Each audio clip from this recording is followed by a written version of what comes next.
The Atari 2600 was a very revolutionary system back in the 1970s with a very large library of games, but a very similar system back in the 1990s, preferably 1996, had a very impact like the Atari 2600, and that was the Nintendo 64.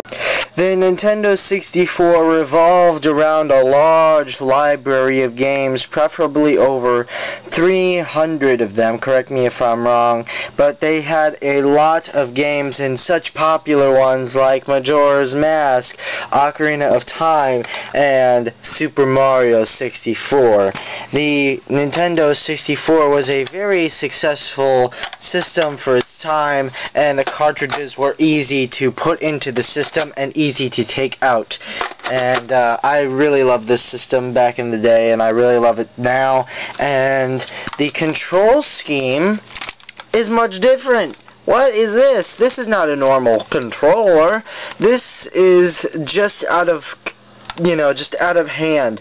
But it worked for Nintendo 64 games such as Super Mario 64, MRC, Cruisin', which is no similar to the arcade game, and Quest 64.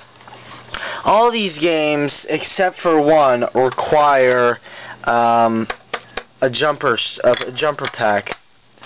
And that would be this. This requires an expansion pack, which I do not have, and I'm very disappointed that I don't have it, because if I did, I'd be playing a lot more games then, and I would be having a lot more games than I would now.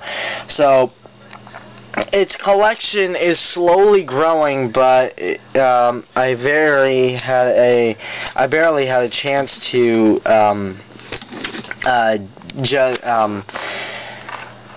get enough money to get enough cartridges. Right now I'm thinking about saving money as a New Year's resolution to get more cartridges for Nintendo 64, Atari 2600, maybe get some accessories from the Atari 2600, and maybe get some more consoles to do reviews, and maybe some more games for...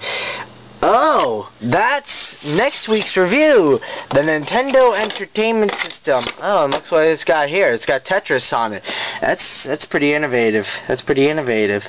But seriously though, I will be saving up money in order to get some more cartridges for Nintendo 64, Atari, and the Nintendo Entertainment System, and some other controllers and accessories for the Atari 2600, because I'm a collector like that, and some other classic gaming consoles I really want to do reviews on, like the Sega Genesis, Magnavox Odyssey 2, Atari 7800 Pro System, and some others. So there you have it, a short review of the Nintendo 64. I really thought this was an impact on my childhood, and I really thought it was amazing. So there you have it. There's my review on the Nintendo 64. There's the collection of Nintendo 64 cartridges, all with Zelda being at the top. Happy collecting, everyone.